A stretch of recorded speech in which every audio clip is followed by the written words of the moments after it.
going on, YouTube? WrestleMania this Sunday.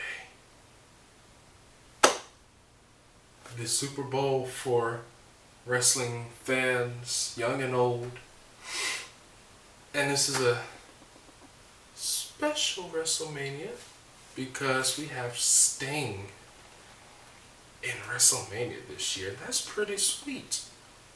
As you can see, got the old school joints going on. Got the WrestleMania 2000, but we worried about 2015. Let's talk about the matches we don't care about. First, like usual, Andre the Giant Battle Royale. Hopefully, somebody wins, because I really don't know who's in it, because I haven't been paying attention. I care less about that match. But if I had to have a pick, my pick's for WrestleMania, because, you know, that just seems like too much of a play off of Hulk, and he started the whole thing, and yeah, he's got a lot of backing, so I think WrestleMania is probably going to win. Most people would like Cesaro to win again. I think WrestleMania is going to take it. Alright. Triple H versus Sting. I'm going to say Triple H is going to put Sting over. Why? Because all the speculation and the rumors and the talks and the hopes and wishes and prayers from people all over, young and old, about the dream match between Sting versus Undertaker. And if Sting loses at WrestleMania on his debut, WrestleMania, it's not a good look. And then what's the point of letting you take on the Phenom if you lost to the boss? You know, like, and that's Triple H's job, is doing what's best for business, literally. So if it's him losing a match to put somebody over to make them more believable and add a build up for something, that's great. I read somewhere that, oh, what if Undertaker did like a heel thing and interrupted the match and caused Sting to lose, and then that's fuel for WrestleMania again. That'd be awesome. Either way, if they're going to go with the dream match, that's not a bad way to go about it either way, but I prefer to see just a untouched, unbiased Triple H versus Sting match. Just the two of them, no anybody, no help, nothing. Just let them go at it, just like Triple H and Daniel Bryan last year. I think they're going to work some magic in the ring. I'm going to talk about that dream match later because I got a couple of thoughts on that subject. Undertaker versus Bray Wyatt. That's the most important match to me. That's the only one I really, really care about. My pick is always going to be for Undertaker. That's because I don't put money on nothing, because that's illegal. 2, I love the Undertaker. You can see, yeah, haters, trolls, everybody out there. I know it's a white hat and he wears a black one. Buy me a black hat if you're that upset about it. Okay? Just buy me one, because I had to use it for something else. I was like, hey, it looks like a heck of a good hat to use. Hush. I want Taker to win. Why? Because 2 losses at WrestleMania in a row does not look good. And then it's like, what's the point of the dream match? Bray Wyatt can still become the new face of fear, because we need a full-time face of fear. So all he has to do is keep being freaking crazy, and who knows? Somebody said maybe Taker beats Bray, and then Bray gets help and buries the Undertaker. Hey, long as Taker wins, I don't care what happens afterwards. Yes, I do, because I need him for next year, if he comes back for another one. But Taker versus Bray Wyatt, always for Taker. When I think of this match, I was kind of like, oh man, are they going to put Bray over on the Undertaker? So to make it, I was like, because my thing is, if you're going to step up to the plate and be the new face of fear, you can't just think 2 years down the line, I don't want to do this anymore, and just drop out the company, because we sacrificed Taker WrestleMania a win for you. And then you just kind of threw it back in our face. You know, that's not cool. Taker dedicated 20 plus years to this. So, bruh, you're in for the long haul if you do this. Just so you know.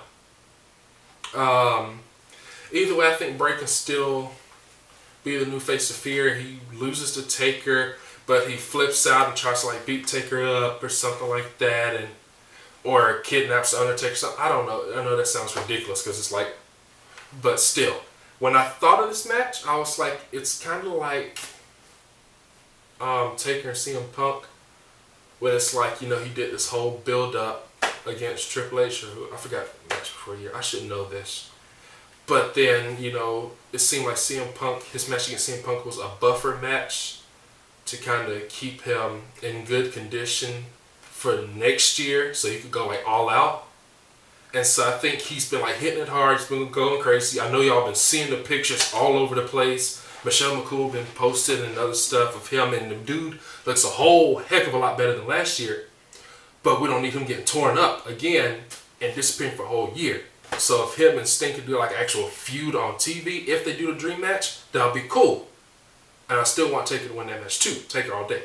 Anyway, besides the point, this might be a little buffer match to, you know, give him his win to add 22-1, and we keep rolling and just ignore the one, you know.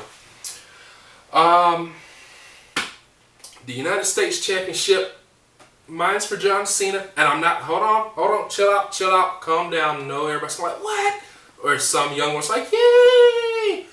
Either way, the reason I said John Cena is because, and I read this today too, and I agree with it, this is why I'm saying it, it does bring some level of prestige back to the other titles. Because when they unified the other titles, that gave the Intercontinental and US title a boost, because they were like the next best thing. But then jobbers started jobbing out for other jobbers to get the titles, and so then it's just like we're just passing the title around, and it's not special anymore. No one's holding on to it. No one's like Wade Barrett was great as Intercontinental Champion. I thought I liked when Big E had it. I loved when Dolph Ziggler had it. So now it's just like, what? I'm gonna get to that in a second. I know I'm talking about US Championship right now.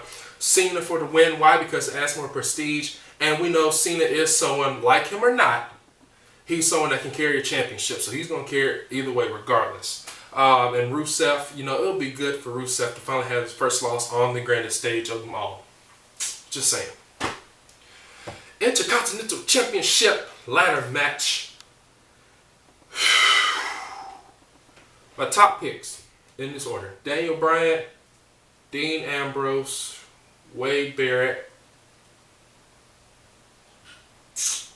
Dolph Ziggler, R-Truth, Stardust, and Harper. Why I say Daniel Bryan? Like I said, because we have millions of people, billions of people, almost the whole world running around saying, yes, yes, yes. If you put that IC strap on Daniel Bryan, it's going to bring prestige back to it. Like him or not, he's another Cena case. Everybody doesn't like him. But it's the point of what's best for business. That's why I wear WWE Championship, because I bring popularity to it, and I'm best for business. You know, just saying, just putting it out there. Haters gonna hate. Okay, but yeah, same situation. He's gonna bring some prestige to it. The former champion, both of them, and then because I was kind of thinking about it, I was like, why would you do that? It's like, welcome to mid-card, guys. This is what we do. And I was like, no, wait, they're right. If they get these titles, they get boosted up because John Cena has it now.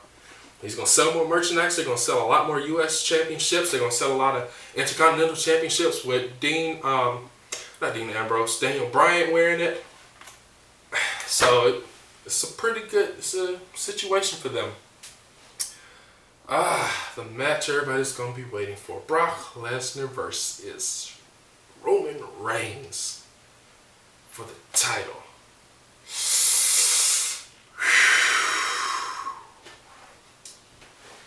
Initially, I was predicting Roman Reigns, but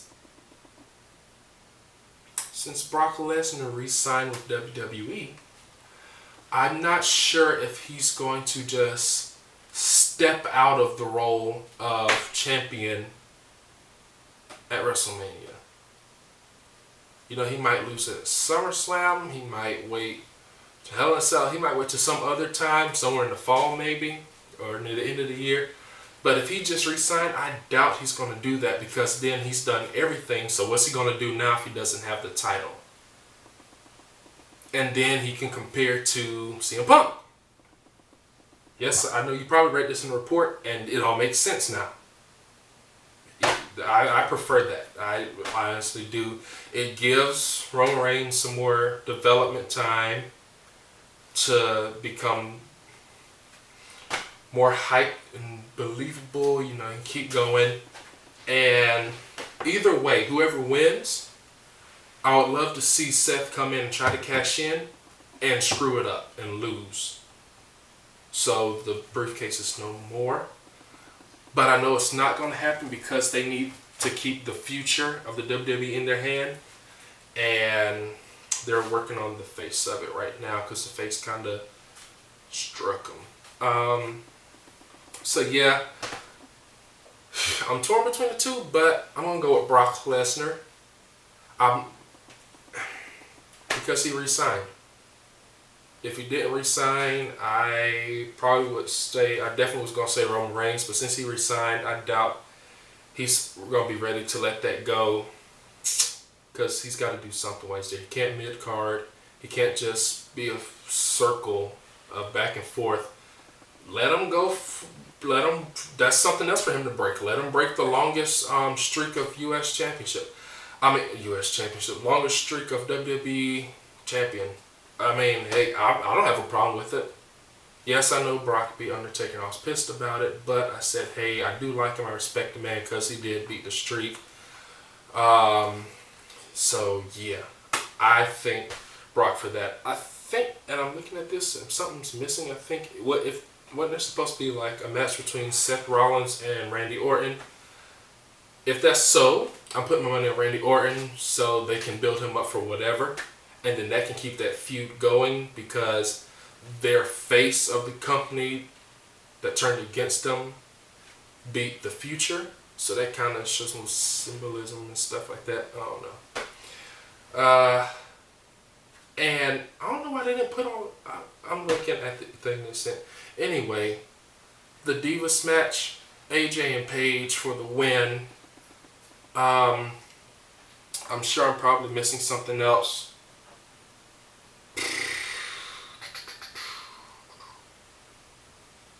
I'm going to edit this out. Okay. I knew I forgot something. The tag team fatal four-way thing. I still want to say I feel offended by the New Day thing, because black guys acting like preachers and run around some New Day with a black choir background. I understand you can't give us a good black or African American, to be sensitive, champion, but how about you work on it? You got plenty of good talent. Big E could have been a heck of a champion, but did you develop him? No. R-Truth would have been funny for a while, again, but did you?